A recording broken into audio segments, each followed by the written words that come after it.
Hi friends, మా friend అదే నిన్న ఇంటర్వ్యూ ఇచ్చాడు కదా, సో తన గురించి మళ్ళీ ఒకసారి డౌట్ చదువుతున్నాను. బ్రో ఒక చిన్న డౌట్ బ్రో, నీ పేరు ఏం పేరు బ్రో? నా పేరు మురళీమోహన్ రెడ్డి. ఏ ఊరు బ్రో? ఇది గంగంపల్లి. ఓకే, అదే ఇంతకుముందు ఏం చేసేవాడు బ్రో?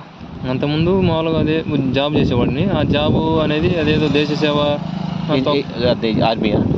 అదే ఏదో మనోళ్ళు అదే టీవీలలో చిరంజీవి అదే ఇట్లాంటి వాళ్ళు సినిమాలు తీస్తారు కదా, ఆ సినిమాలు చూసి మామూలుగా ఆర్మీ అంటే దేశ సేవ అది ఇది అని భ్రమపడి మనం ఆడిపోతే అది దేశ సేవ కాదు, అది సొంత జీవితానికి కూడా ఒట్టి జీతం ఉంటుంది కదా, జీవితం ఉండదు అని నిజం తెలిసిపోయింది. దేశానికి సేవ కాదు, ఇదంతా నిర్బంధ చట్టాల జీతము.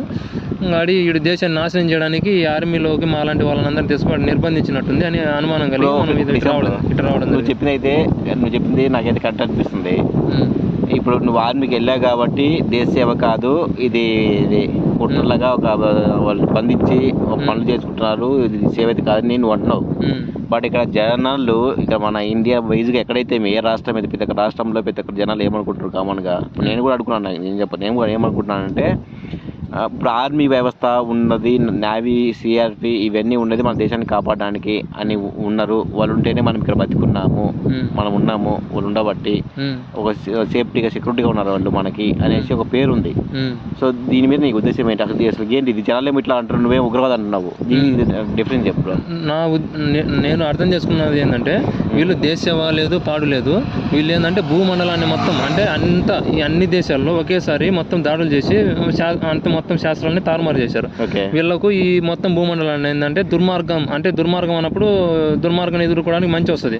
మంచి అనేది వీళ్ళకి అడ్డు రాకుండా వీళ్ళు ఏం చేస్తుంటే తెలివిగా మనకు శత్రువు పాకిస్తాన్ వాళ్ళు, అదొక శత్రువు చైనా అని వాళ్ళకి ఏం చేస్తారు, వీళ్ళే పోయి మళ్ళీ చైనాలోకి పోయి అదొక మీ శత్రువులు అదా ఇండియన్లు, పాకిస్తాన్లో పోయి మీ శత్రువులు ఇండియన్లు, ఆ కులానికి సంబంధించిన వాళ్ళు, మతానికి సంబంధించిన అట్లా చెప్పేసి, అలాగే మొత్తం రాష్ట్రాల మధ్య కానీ ఇప్పుడు ఉంది తెలంగాణ, ఇట్లా ఆంధ్రాని, అట్లా మొత్తం తమిళనాడు అని ఇట్లా మళ్ళీ రాష్ట్రాల్లో కానీ తర్వాత కులాలకు కానీ అట్లా చిచ్చు పెట్టి ఒకేసారి ఏది సినిమా ఇండస్ట్రీ ద్వారా కావచ్చు, నాటికల ద్వారా కావచ్చు, వార్తల ఛానళ్ళ ద్వారా కానీ, రాజకీయం కానీ, ఆ విధంగా వాళ్ళు వాళ్ళ దుర్మార్గాన్ని బలపరుచుకుంటా ఇప్పటికి 70 సంవత్సరాలు గడిచిపోయింది.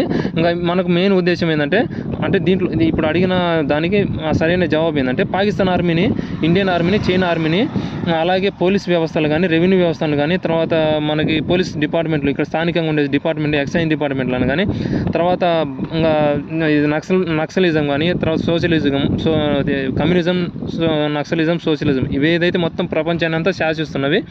ఆ తర్వాత ఆ మూడు ముసుగులు కప్పుకొని అనేక పార్టీలు కొనసాగుతున్నాయి. అవి రాష్ట్రంలో ఉండే పొజిషన్లో ఉండే పార్టీలు కావచ్చు, అపోజిషన్లో పార్టీలు కావచ్చు, ఊరికి ఒకరు ఏదో బీపచ్చాలు కండర్లు తరుముకుంటున్నట్టు, ఏదో అబ్బా యుద్ధం ఇంతకంటే యుద్ధం ఏడ చేసుకోరు అన్నట్లుగా వీళ్ళు కేంద్రంలో ఉండే వాళ్ళు కావచ్చు, రాష్ట్రంలో ఉండే వాళ్ళు కావచ్చు భ్రమ కల్పిస్తారు. వీళ్ళు అనుకుండేది పెద్ద మాఫియా నెట్వర్క్ నడిపిస్తూ ఉంటుంది. వీళ్ళకు డబ్బుకు దాసమై వ్యసనాలకు మామూలుగా ఈ డబ్బు కానీ ఇంకొకటి ఇతర వాటికి దాసమై కానీ దాసం కాని వాళ్ళని బెదిరించడం, ఇది జైల్లో పెడతాం అట్లా ఆ విధంగా దేశం అంతా ప్రపంచం అంతా జరుగుతూ ఉంది. 1 minute బ్రో, ఇప్పుడు నువ్వేమో ఎమ్మెల్యేగా 8 పేరు నిలబడినావు, ఓకే బాగానే ఉంది, కరెక్టే. ఇప్పుడేమో అవతల మెయిన్ పార్టీ వాళ్ళు డబ్బులు తీసుకుంటారు, డబ్బులు వస్తున్నారు, జనాలు ఇప్పుడు డబ్బులు తీసుకుంటున్నారు, అలవాటు పడిపోయారు. అది ఏం మనకైతే కరెక్ట్ తెలియదు. వాళ్ళు ఏమో డబ్బులు తీసుకుని ఓట్లు గెలుస్తామనేది ఒక నమ్మకం ఉంది. సో నువ్వేమో డబ్బు పంచడం లేదు. సో దీని మీద నీ ఒపీనియన్ ఏంటి?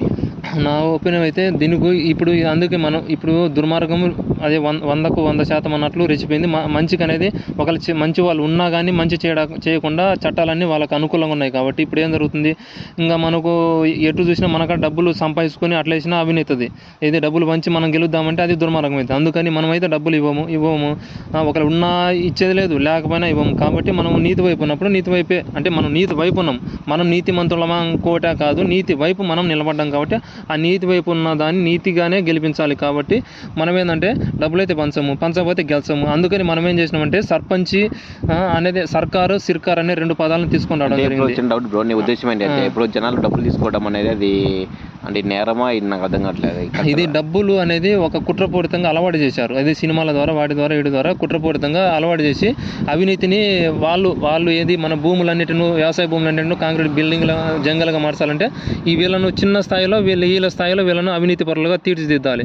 అందుకని వీళ్ళు మానసికంగా వీళ్ళు వాడు పెద్ద దుర్మార్గుని చూసినా ఆల్రెడీ నేను చిన్న దుర్మార్గుని కదా, వాడిని ఎట్లా నేను ఆల్రెడీ నేను దుర్మార్గుని కాబట్టి పెద్ద ఇంకొక దుర్మార్గుని ఎట్లా నిలదీయగలను, ఆ విధంగా వీళ్ళు సమాజాన్ని తయారు చేసి పెట్టారు. జనాలు ఏమంటారు, డబ్బులు తీసుకోవడం తప్పేంటి, మన డబ్బులు మనమేగా తీసుకునేది, సొంత డబ్బులు ఏమైనా తీసుకున్నారా అని అంటున్నారు. ఇప్పుడు దీన్ని బట్టి డబ్బులు తీసుకోవడము కరెక్టా రాంగా ఇప్పుడు జనాలు అనేది? అసలు ఇది ఎన్నికలు అనేది డబ్బులు తీసుకోవడమా తీసుకోకపోవడమా, అసలు ఇది ఎన్నికల నియమాలు ఏదైతే ఉందో ఎన్నికలు దేనికి జరగాలి, ఒక మంచికి చెడుకు అనేది ఎన్నికలు జరగాలి. అంటే మంచి కొన్ని చోట్ల మంచి అనేది ఉపయోగపడుతుంది, కొన్ని చోట్ల మంచి ఉపయోగపడదు అన్నప్పుడు కొన్ని చోట్ల ఇప్పుడు చెడు అక్కడ పరిస్థితులను బట్టి చెడు కూడా అవసరం, కానీ ఆ చెడును విచ్చలవిడి చేయకూడదు, మంచిని కూడా అక్కడ పరిస్థితులకు అనుకూలంగా మంచి ఎక్కడ ఉండాలి ఎక్కడ ఉండకూడదు అనేది ఎన్నికలు జరపాలి. కానీ అక్కడ ఎన్నికలు మంచికి చెడుకు అసలు ఎక్కడ కూడా ఎన్నికలు జరగకుండా ఒట్టి నోట్ల కట్టాలకి, బ్రాంతి సీసాలకి, ఏదో మనుషులకి, ఏదో వ్యక్తులకి ఏదో అన్నట్లు వీళ్ళు ఏంటంటే ఈ ఊరు అట్లా చేసి అట్లా ఊరికి డూప్లికేట్ ఎన్నికలు జరిపించి వీళ్ళు ఏం చేస్తున్నారంటే మొత్తం భూమిని అంతా కాంక్రీట్ దిబ్బగా మార్చడానికి, చెత్త చెదారంతో నింపడానికి ఎన్నికలు అనేది జరుపుతూ ఉన్నారు. అది నిజమైన వాస్తవమైన ఇది బూటకపు ఎన్నికలు అంటే ఉగ్రవాదుల కోసం ఏర్పాటు చేయబడిన ఎన్నికల వ్యవస్థ ఇవి.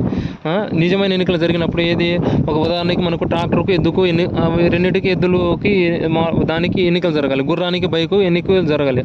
అట్లా పర్యావరణ నాశనం చేసేదానికి పర్యావరణాన్ని కాపాడే వ్యవస్థకి ఎన్నికలు జరపాలి. ఇక్కడ అట్లా జరగట్లేదు ఎన్నికలు.